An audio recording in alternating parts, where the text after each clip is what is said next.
315 First Avenue North used to be the site of Wild Greg's Saloon, a popular bar in downtown Minneapolis.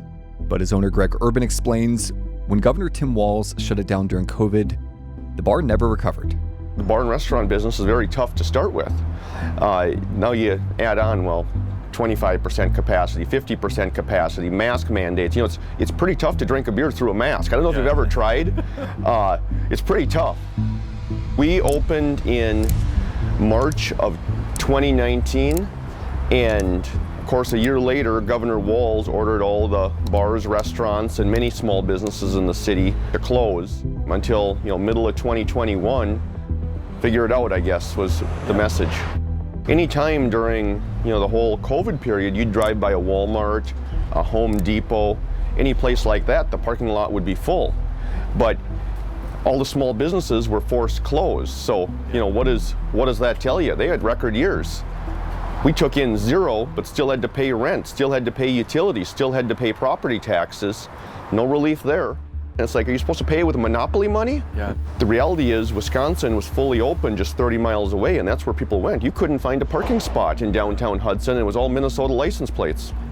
Tim Walz set up a snitch line to where if you saw a COVID violation, you could call in and he would dispatch his COVID police that he had set up. At the tone, please leave the following information: your name, your callback number, how the stay-at-home order is being violated, and where the stay-at-home order was violated. They went as far as banning holiday gatherings, Christmas, Thanksgiving, things like that. So if you see your neighbor having their mom and dad over for Thanksgiving, you can pick up the phone and call the COVID snitch line. And there's instances where Tim Walz put people in jail for as much as 90 days for violating one of his orders. I mean, he wasn't messing around with this. He wanted this state locked down so tight, and he would use his jails to do that. You have a business in Austin, Texas. Yes. We finally, later in 2021, decided it was time to leave. Talk to us about the difference from a governmental perspective and how the state of Texas handled COVID versus what we saw here in Minnesota. The difference is in Texas, you had their Attorney General, Ken Paxton. You had their Governor, Greg Abbott, using state powers. Ken Paxton was blocking some of the COVID regulations that the city of Austin was putting in place to make sure things reopen and that the city could get back on track. When it came to crime, Governor Abbott was deploying the state police in Austin, protecting my business. That was not the case here in Minneapolis. You'd walk out here, there was nothing. There was nobody.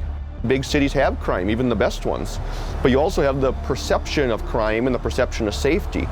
And when you walk out and you see police, there is a perception of safety. And in a large entertainment district, which this once was here in Minneapolis, you need that perception. There's nothing happening down here. Most of the businesses are closed, so there's not a lot of places to go. There's not that sense of vibrancy that there once was. I mean, it was a lot of fun to come down here not very long ago. Right around the corner here is the First Precinct, and there were major protests. They had big concrete bunkers. I mean, it kind of looked like a war zone down here. So they were sort of laying siege to the police precinct here. Very much so. We are about half a block from your business. You'd think that it would be a very safe place and that there'd be police all around. It's the craziest thing. I remember a number of years ago, I saw something on the news how in Chicago, the police were afraid of the criminals and not the other way around. And I'm like, what is this? Like, I couldn't even, fathom that thought. And then I actually saw that kind of happen down here. Yeah. I don't see that changing, and that's a troubling thought, right? I mean, we really hope that we get some leadership at some point that I can come down here, even if I'm not a business owner down here, and have dinner, see a Twins game, and go out after that, right? And that's the hope, but we need leadership. We need leadership for that to happen, and Tim Walz hasn't given us that, and he won't give the country leadership. You have known Tim Walz and his leadership for years now. Yeah.